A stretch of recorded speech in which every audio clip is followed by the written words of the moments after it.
What's going on, everybody, and welcome to another Ask Lone Duck segment. Thank you for joining us. We've got one that came in from one of our Patreon patrons.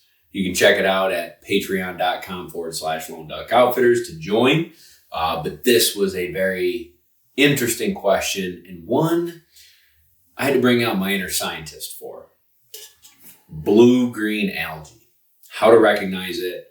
How to protect your dog from sketchy water sources, and we'll go from there. So, first of all, blue-green algae is basically a microorganism. Hold on. Let me reference my Google. I forget what he calls it. Oh, a cyanobacteria. Duh. Yeah, a microscopic organism.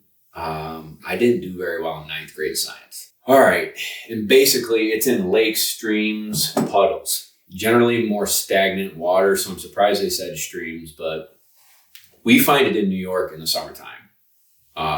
There will be warnings on the news of certain water sources that have blue-green algae, and what they call it is a bloom. And generally, blooms sound like a great thing. Like, the flowers are blooming. My tulips, my roses are blooming. This is not a good bloom.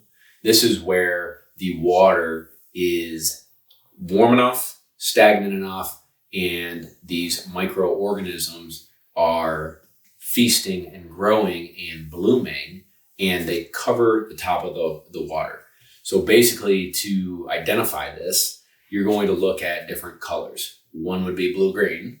One would be like a dark green. Almost some of it could be iridescent, where you kind of look at it from this angle and it looks one color, and you look at it from this angle, it looks a little bit different. It could be just a layer of scum, like slimy stuff.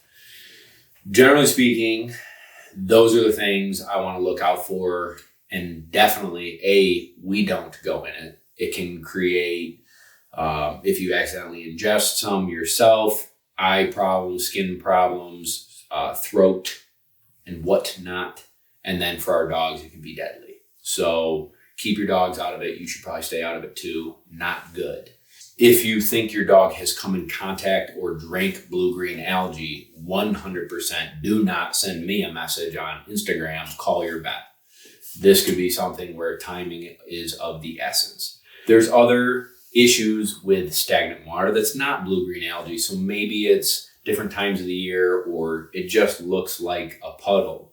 They could get Giardia, Coccidia, and those are organisms that jack up their stomach, and it's from stagnant water as well. There could be feces in the water, rat poop, deer poop, dog poop, whatever kind of feces, or it's just, again, stagnant, gross water.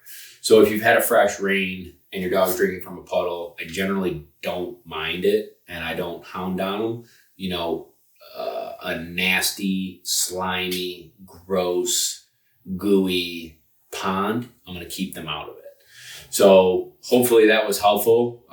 Blue-green algae, again, the main things is your local news is going to keep you updated. If there is a bloom in a well-known area, a beach, a pond, a recreational golf course pond, whatever the case may be, fishing hole, they're going to let you know.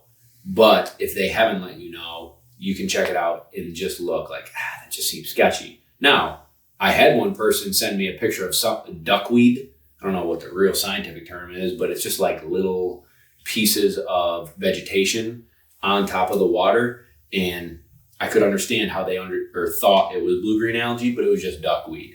That is vegetation in the water that birds and animals eat. So that's different. This is like something isn't right here, almost like an oil slick looking type of water. So check out your local news before you do anything weird. If you question the situation, your gut is probably telling you you are correct. And then just normal, nasty, stagnant water. Make sure your dog's drinking plenty of water to stay hydrated, so that the enticement of a nasty, stagnant piece of water won't be so enticing. All right. Thank you so much for tuning in. Do me a solid. Please click subscribe. And until the next episode of Ask Lone Duck, thank you for tuning in.